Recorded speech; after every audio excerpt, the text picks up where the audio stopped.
We got another one of our leaders in the community. Turn it on over to Yeah, you on the hot seat now. Give it to us, Miss Moore. Let's do it. Let's do it. Good afternoon, everyone. I'm Andrea Nelson Moore, and I'm coming to you live. We're at Grown Folks Lounge. Out here in the community, giving back, which is something that is extremely important for not just me, but I think each one of us to do. I am a candidate for judge of Cleveland Municipal Court. I'm running for a seat that was vacated by Emanuela Groves when she ascended to the 8th District Court of Appeals. I'll share a little bit about myself, but as most of you know, it only requires 6 years for you to be an attorney, or maybe some of you don't know, in order to be a run for judge. Fortunately for me, I've been an attorney now for 21 years. I'm currently assistant law director in Cuyahoga County Administration, but I have experience as a criminal defense attorney, as an assistant prosecuting attorney, as a judicial establishment, a deputy inspector general, and I was formerly a volunteer magistrate for East Cleveland, actually the juvenile. So I have the revenue to take, but to me that's not enough. You need to have people and judges who are passionate, who are interested in applying the law equitably. And when you look at how the court systems have been set up, we all know that it has disproportionately impacted people of color, and specifically black men. It used to be a time where it was just black men, but now black women are taking it just as well, and it is decimating our community. And we know the best way to destroy community is destroy family. Yes. Separating people away from their families. We need judges in place who understand that when a person comes before them, they're not just murdering things. You need judges in place who are willing to make people or to get people to a point where they can better themselves. Because I do believe if you can better yourself, you're better yourself. Right. And so, me personally, I know that I can apply the law. That's not a problem. But you also need someone who can be not just professionally competent, but culturally competent. Yes, and right. Oh my God. emotionally competent. Yeah. And that's what you have to be. It's trying to be a baseline, but I think there's so much more required. You need to have people who are battle tested, who have been to some things, because they can relate to people who come in front of them. You don't just see them as a human. You can't just take one side of the story. I always have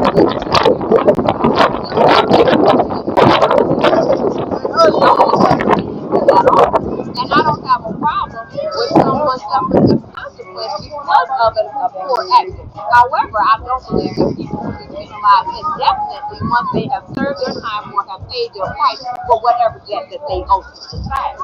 Right. So one of the big things that I'm very passionate about is stealing records and whatnot. Because there are collateral sanctions for people who don't have records. And when I say collateral sanctions, what do I mean? What impact actually have been charged with?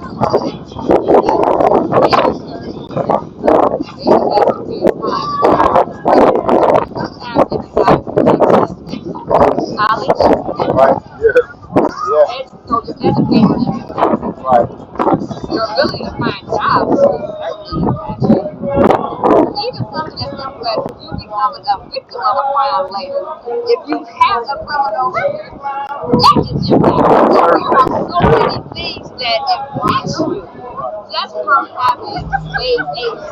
And I think that is real because what we need to be doing is building up our economic development base. We have to, in order to be competitive, so these things are very important and here in Texas. So I encourage everyone, even if you hit a bump in the road and you have something, if you are eligible to get your record deal, you need to do it. And that's one of the things that is near and dear to my heart.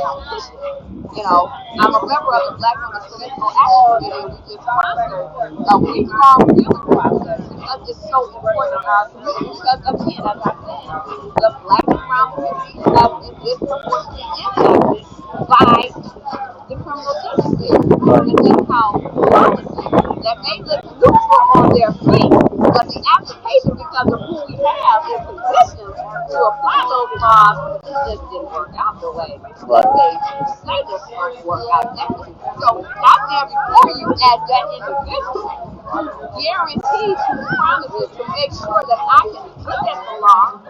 realize the law and apply the situation and just come out with fair. I don't care what side of the family you come from. I don't care if you come from the rich house or the poor house, east or west. The laws not just loosely on their face, but they have to be applied equitably across the board. So what I am sharing with you all is my passion is working for people. I'm not that concerned about getting in a position and maintaining a position. That's what I was about to ask you. That's what I was about to ask you. About being free. What about, yeah? Because let me just, and I don't mean to get all religious, but God has taken care of me all through my life, so I'm not worried about where He's going to take me after this. You know, it's important for us to just have people who genuinely care about people and what's best for our community, because what impacts me impacts you, whether I want to think about it or not. What impacts one person in one city, I'm a Ward 1 resident. But what's going on in Ward 1, if you're not concerned about it, you can just as soon quick spread to all of the others. So we need to be concerned about it. And that's just a fact. I had a quick, as far as what you just mentioned, of course, you know, I got the barbershop. And a big problem that comes up for us is the people that got the felony background. Like, I thank God that I grew up right here with this gift. Because quite honestly, I would probably be in prison or something right now, because really that's the only thing I know how to do that's good. You know, I got the felony background. I kind of stumbled across some money to go into the barber college. So my path was ordered. But this is a big problem. I'm talking guys my age and older, 50 years old, that they keep running into that stumbling block of having that felony background. Can you just answer that a little bit on what we can do? You know, as to me, I know you're only one person, and you said you want equality, you know, and the cultural competency. That's a big problem in our community. And I don't think it happens by just coincidence. I agree with you, Wesley. It absolutely did not happen by coincidence. And if the system is working the way that it was designed, exactly. Right. They were saying it was broken. No. It was a brilliant design, I might add. I'm like, this is a judge saying that. I want you to keep going. I want you to continue, but I want to say, do you all hear a judge saying what I've been telling you for years, that the system, the system is not broken. It is designed to do exactly what it is doing. Could you please continue? So that's not to say that I don't have passion, because what I love is I love justice. And sometimes the law and justice, they don't equal. Right. They don't always connect. And it's imperative for each individual. So make sure you know who the people are that are bidding on your decisions, because they're going to make decisions. Maybe, let's say maybe you don't necessarily go to front, but you might have a loved one who does. Yeah. Right? I got plenty of people. I do too. So I'm not one of those people who will sit up and pretend. I have cousins who have been through the prison system. I have uncles who have been through the prison system. And when they get out, they cannot find a job. Or they get on a job and then they're dismissed the moment someone learns that they have a criminal background, right. A criminal felony. Now, there are some occupations where I understand that people who may have certain backgrounds should not or cannot afford to, be in that position. I understand that, but does it mean it close off indefinitely? I do not.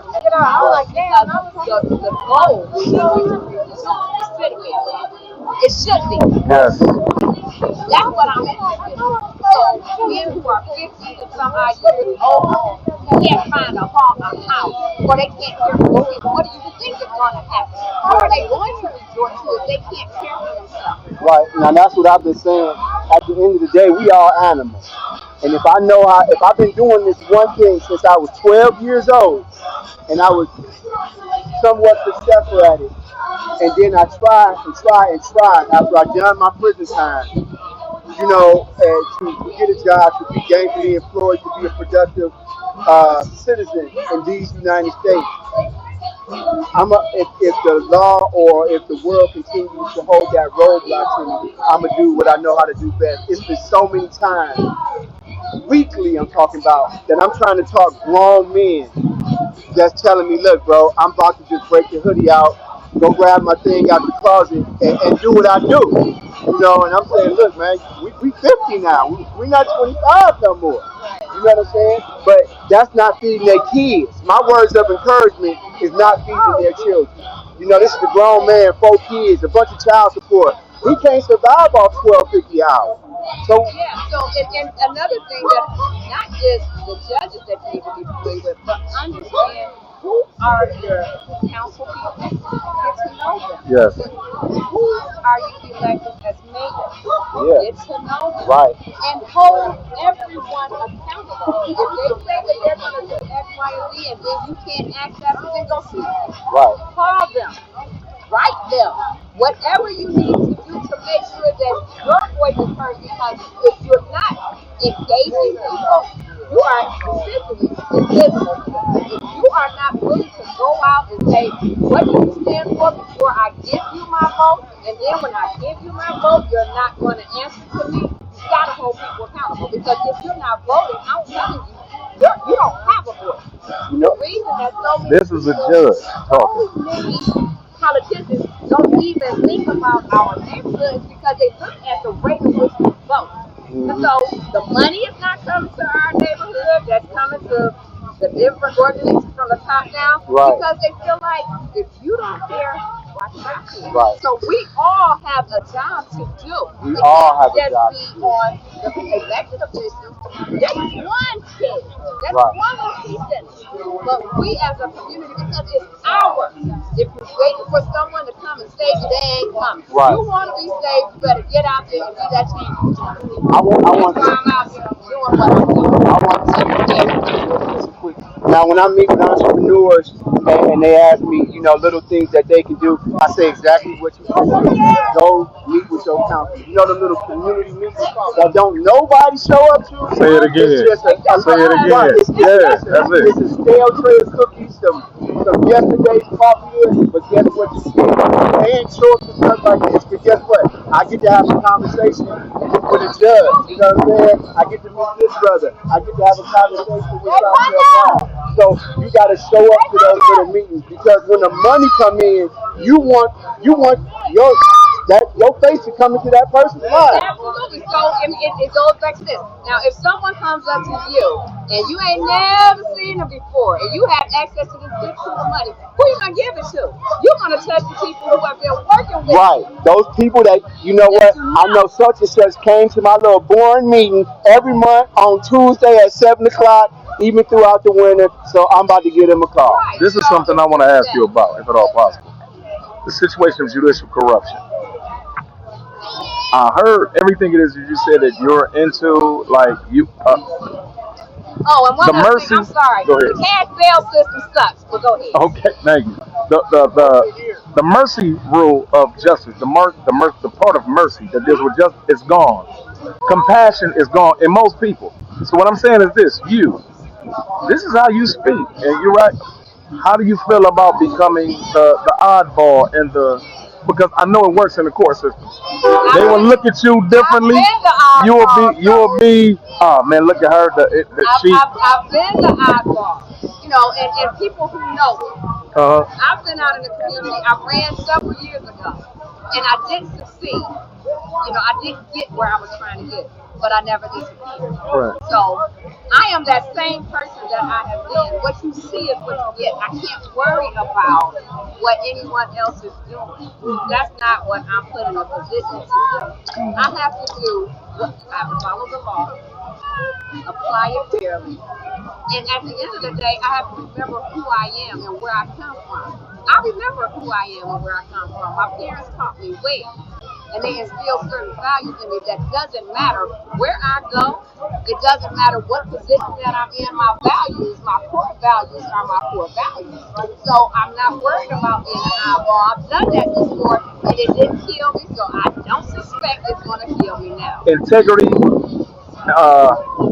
It's integrity over association, integrity over friendship. No matter what this means to you, I have to hold my integrity to myself. Absolutely, My because integrity, my name is my name. right? I'm who I am in front of a million people, but when you're dealing with integrity, I'm that same person in private while I'm by myself. You've That's a seen beautiful me thing. around. Yeah. So have I ever changed? Waverly, you've seen me around. Yep. My demeanor has always been. Yes. Yes. It is what I am who I am. I can't be anyone else other than Andrea Nelson Moore. And I like her. Good. So I'm fine with being her. I'm not trying to be anyone else. Mm-hmm. That's their job. I'm fine. Here. That's me. Andrea Nelson Moore. I'll be on your ballot November 2nd. So we have a lot of, and please, please, please, please go out and make sure you vote in these special elections. We have a special election August the 3rd. Then we're going to have another primary for the Cleveland mayoral race as well as the council races in September. Then the general election is November the 2nd. What people are counting on is that you go to one and won't show up for the other. Let me go back to what we said before. If you don't vote, you don't have to vote. We have to go out. Yes, it may be time consuming. Yes, it may be inconvenient, but I promise you it's only going to take about 5 minutes to go and take care of the business. We can spend 5 minutes in Starbucks waiting on a coffee. Brothers just sit around 5 hours complaining in the barbershop. Watching Atlanta Housewives and Empire 5 reruns. Right. That's really all it's going to take. Good power. Please go all the way down the ballot. The reason that you may not know who the judges are is because the judges' names are towards the end. And a lot of times judges may or may not come out to events like this to try to introduce themselves, so people skip over that. But that's the wrong thing to do, because the judges are the ones you probably going to interact with on a more day-to-day basis. You're going to interact with the judge before you interact with the president. You're going to interact with the judge probably before you interact with your congressperson or your senator, because the judges are local, and all politics starts local. That's right. All of it. So I encourage everyone, anytime there's an opportunity to go vote, I don't care if they're saying vote for the dog catcher. Put your voice out there and say, this is who I choose for the dog catcher. This is who I choose for the mayor. This is who I choose for my congressperson. This is who I choose for my judge. And it's your right, it's your business who that person ultimately is. Just exercise your right to vote. That's all I'm asking you to do. I'm Andrea Nelson Ward. Thank you for taking your time to listen to me. Go on and on. If you have any other questions, I'll field them. Thank you so much, Quinn. You all appreciate it. Thank you. Thank you. Absolutely. Absolutely great seeing you vote. It's great seeing you vote out as always. All right. So there you have Y'all it. got it. Hi, let me give you one of these. Blow me up.